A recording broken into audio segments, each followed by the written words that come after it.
இன்னைக்கு நம்முடைய கிளாஸ்ல வந்து பாத்தீங்கன்னா BEd second year 4th semester அதுல வந்து பாத்தீங்கன்னா யோகா, உடல்நலம் மற்றும் உடற்கல்வி இந்த சப்ஜெக்ட் தான் நம்ம பார்த்துட்டு இருக்கோம். இந்த சப்ஜெக்ட்ல யூனிட் 2 தான் பார்த்துட்டு இருக்கோம். சரிங்களா? அந்த யூனிட் 2ல நான் வந்து முக்கியமான 10 மார்க் கொஸ்டின்லாம் ஃபர்ஸ்ட் நடத்திடுறேன் நான் சொல்லியிருந்தேன். அந்த 10 மார்க் கொஸ்டின்ல இன்னைக்கு நடத்த போற கொஸ்டினும் ஒரு மிக முக்கியமான 10 மார்க் கொஸ்டின். இந்த கொஸ்டினும் உங்க செமஸ்டர் எக்ஸாமுக்கு வரதுக்கான வாய்ப்பு இருக்கு. சரிங்களா? அது என்ன கொஸ்டின், அதை நம்ம கிளாஸ் எடுக்கிறதுக்கு முன்னாடி நம்மளுடைய இந்த BEd second year 4th semester கிளாஸ்ல புதுசா ஜாயின் பண்றதுக்கு நிறைய பேர் கால் பண்றீங்க. நீங்க எப்படி ஜாயின் பண்ணணும்னா என்னுடைய மொபைல் நம்பர் 9159084262 இந்த நம்பருக்கு நீங்க கால் பண்ணுங்க. நம்முடைய கிளாஸ்ல நீங்க எப்படி ஜாயின் பண்ணலாம் சொல்லி நான் உங்களுக்கு டீட்டெயிலா சொல்லிடுவேன். அதே மாதிரி புதுசா ஜாயின் பண்ணவங்களுக்கும் நான் இதுவரைக்கும் நடந்த அந்த பழைய கிளாஸ் நோட்ஸ் எல்லாமே உங்களுக்கு அனுப்பிச்சு வச்சுருவேன். நான் அனுப்புகிற நோட்ஸ் வந்து பார்த்தீங்கன்னா நீங்கள் எக்ஸாமுக்கு எப்படி எழுதுறமோ அந்த மாதிரி எல்லாமே நான் பாயிண்ட் வைஸாக கன்வெர்ட் பண்ணி முக்கியமான விஷயத்தில் உங்களுக்கு பாக்ஸ் போட்டு கொடுத்துருப்பேன். நீங்கள் கிளாஸை கவனிச்சுட்டு நான் அனுப்புகிற நோட்ஸ் நீங்கள் படிச்சீங்கன்னா உங்களுக்கு எக்ஸாமுக்கு ரொம்ப உதவியாக இருக்கும். சரிங்களா? ஓகே, இப்போ அந்த யோகா மற்றும் உடல்நலம் கல்வி அதில் வந்து யூனிட் 2ல என்ன கொஸ்டின் பார்க்க போறோம் அப்படின்னு பார்த்தீங்கன்னா, விளையாட்டு பகுதிகளில் மைதானம் மற்றும் விளையாட்டு பகுதிகளின் பாதுகாப்பு. பாருங்க, விளையாட்டு மைதானம் மற்றும் விளையாட்டு பகுதிகளின் பாதுகாப்பு. விளையாட்டு மைதானத்துல என்னென்ன பாதுகாப்பு சரி பண்ணணும், அடுத்து விளையாட்டு பகுதிகளின் பாதுகாப்புல என்னென்ன பாதுகாப்பு நெறிமுறைகள்லாம் நம்ம கொடுக்கணும் அப்படின்றத இந்த கேள்வி. சரிங்களா? ஆல்ரெடி அவங்க சொல்லியிருக்கேன், இந்த சப்ஜெக்டை பொறுத்தளவுக்கு நீங்க கிளாஸை ஒன் டைம் கேட்டுக்கிட்டே போதும், ஈஸியா இருக்கும். பட் என்னன்னா இந்த சப்ஜெக்ட் ஓனா எழுதலாம், ஆனா என்ன விஷயம் தெரிஞ்சதான் நம்ம ஓனா எழுத முடியும். அதனால இந்த கிளாஸை நீங்க ஒன் டைம் கேட்டுட்டாவே போதும். இந்த கேள்வி வந்துச்சா கண்டிப்பா நீங்க எழுதிடலாம். சரிங்களா?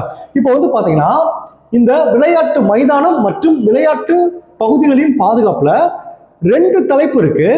ஒண்ணு வந்து பாத்தீங்கன்னா விளையாட்டு களங்களில் பாத்தீங்கன்னா கவனிச்சுங்க, விளையாட்டு களங்களில் பாதுகாப்பு நடவடிக்கைகள். இன்னொன்னு விளையாட்டு பகுதிகளில் பாதுகாப்பு நடவடிக்கைகள்.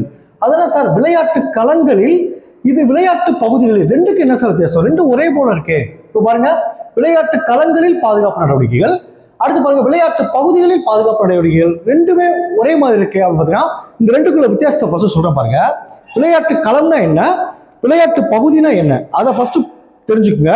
இப்போ பாருங்க, விளையாட்டு களம்னு அப்படி என்ன பார்த்தீங்கன்னா, விளையாட்டு களம்ன்றது அந்த கிரவுண்டு ஃபுல்லா, அதாவது பறந்து விரிந்த திறந்த வெளி. சரிங்களா? பல்வேறு விளையாட்டுகளுக்கு பயன்படுத்தப்படும் அந்த ஒரே கிரவுண்ட்ல எல்லா விளையாட்டும் அதை பயன்படுத்துவாங்க. சரிங்களா? அப்ப விளையாட்டு பகுதின்றது, இப்ப நான் சொன்னது விளையாட்டு களம் சொல்லிட்டேன். அடுத்து விளையாட்டு பகுதின்றது என்னன்னு பாத்தீங்கன்னா, இப்ப பாருங்க, ஒப்பீட்டளவில் சிறிய இடம், அதாவது இப்போ பெரிய கிரவுண்ட் இருக்குன்னா கபடிக்குன்னு தனியா பிளேஸ் இருக்கும், அந்த மாதிரி பார்த்தீங்களா, இப்போ டென்னிஸுக்குன்னு தனியா பிளேஸ் இருக்கும், அந்த மாதிரி. அதே தான் சொல்லுங்க, ஒப்பீட்டளவில் சிறிய இடம் குறிப்பிட்ட ஒரு விளையாட்டு அல்லது செயலுக்காக ஒதுக்கப்படும். ஒரு குறிப்பிட்ட விளையாட்டுக்கு மட்டும் தான் அந்த கிரவுண்ட் இருக்கும், மற்றது விளையாட முடியாது. அது வந்து விளையாட்டு பகுதி. விளையாட்டு களம்ன்றது பெரிய கிரவுண்டு, அதுல எந்த விளையாட்டு வேணாலும் விளையாடலாம். சரிங்களா? இப்போ உங்களுக்கு புரிஞ்சிருச்சா? இந்த ரெண்டுக்கும் உள்ள பாதுகாப்பு நடவடிக்கைகள் தான் இன்னைக்கு நம்ம பார்க்க போறோம். சரிங்களா? இதுல ஃபர்ஸ்ட் வந்து பாத்தீங்கன்னா இந்த விளையாட்டு களங்களில் பாதுகாப்பு நடவடிக்கைகள், இதுதான் ஃபர்ஸ்ட் பார்க்க போறோம். இப்ப அந்த விளையாட்டு களங்களில் பாதுகாப்பு நடவடிக்கைகள் என்னென்னு பார்ப்போம். இப்ப பாருங்க, அதுல ஃபர்ஸ்ட் பாயிண்ட் பாருங்க, இந்த விளையாட்டு களங்கள்ல என்னென்ன பாதுகாப்பா இருக்கணும்.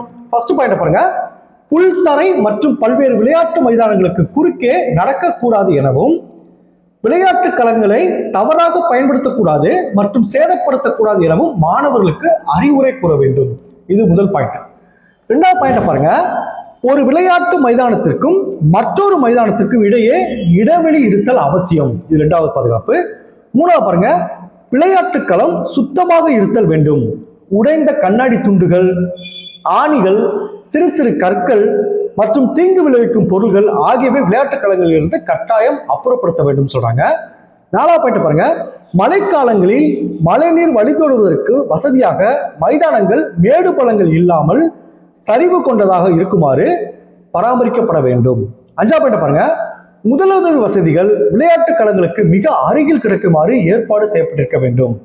ஆறாவது பாயிண்ட் பாருங்க, கால்பந்து, கிரிக்கெட் மட்டைகள் மற்றும் ஸ்டம்புகள், குறிப்பான்கள், அளவை நாடாக்கள், டென்னிஸ் ராக்கெட்டுகள் ஆகியவற்றை சேமித்து வைக்க ஒரு பெரிய சேமிப்பு அறை இருக்க வேண்டும் சொல்றாங்க.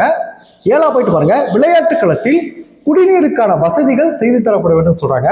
எட்டாவது பாயிண்ட் பாருங்க, நீண்ட நேரம் சுட்டரிக்கும் வெயிலில் இருக்க மாணவர்களை அனுமதிக்க கூடாது. மாணவர்கள் சிறிது நேரம் ஓய்வெடுக்க ஆங்காங்கே நிழற்குடை வசதிகள் செய்து தரப்பட வேண்டும். பாருங்க, அடுத்து பாருங்க, விளையாட்டு களத்தை சுற்றிலும் நிழல் தரும் மரங்கள் இருப்பது நல்லது. ரொம்ப பாருங்க, விழுந்து விடுவோமா அல்லது காயம் ஏற்படுமோ என்ற அச்சமின்றி உகந்த செயல்திறனை வெளிப்படுத்த ஊக்குவிக்கும் வகையில் பாதுகாப்பு நடவடிக்கைகள் மேற்கொள்ள வேண்டும். 10ஆம் பாயிண்ட் பாருங்க, விளையாட்டு களத்தை சுற்றி முட்கம்பிகள் இல்லாத வேலி அமைக்க வேண்டும். சுற்றுச்சுவர் விரும்பத்தக்கது, அது விருப்பம் தான் அமைச்சுக்கலாம் சொல்றாங்க. இந்த 10 பாயிண்ட் தான் என்னன்னு பாத்தீங்கன்னா இந்த விளையாட்டு களங்களில் பாதுகாப்பு நடவடிக்கைகள் இந்த 10 பாயிண்ட் வரும். சரிங்களா? அந்த முதல் பாயிண்ட் சொல்ல பாத்தீங்கன்னா விளையாட்டு களங்களில் பாதுகாப்பு நடவடிக்கைகள். அதுக்கு கீழே 3 தலைப்பு இருக்கு. 1 விளையாட்டு போட்டிகளுக்கான விதிகள் மற்றும் ஒழுங்குமுறைகள். 2 உடற்பயிற்சி கூடத்தில் பாதுகாப்பு நடவடிக்கைகள். 3 நீச்சல் குள பாதுகாப்பு நடவடிக்கைகள். இந்த 3 பத்தி தான் இப்ப நம்ம பார்க்க போறோம். சரிங்களா? அடுத்து லாஸ்டா 2வது இருக்கு பாருங்களா, அந்த விளையாட்டு பகுதி பாதுகாப்பு நடவடிக்கைகள் அடுத்து நம்ம பார்ப்போம். இப்ப அதுல ஃபர்ஸ்ட் பாருங்க, விளையாட்டு போட்டிகளுக்கான விதிகள் மற்றும் ஒழுங்குமுறைகள். விதிகள், விளையாட்டு போட்டிகளுக்கான விதிகள். ஃபர்ஸ்ட் பாயிண்ட் பாருங்க, விளையாட்டு போட்டிகளுக்கான விதிகள் மற்றும் ஒழுங்குமுறைகளை கற்பிப்பதற்கு முன் அவற்றை பற்றி மாணவர்கள் ஓரளவு அறிந்திருக்க செய்ய வேண்டும் சொல்றாங்க.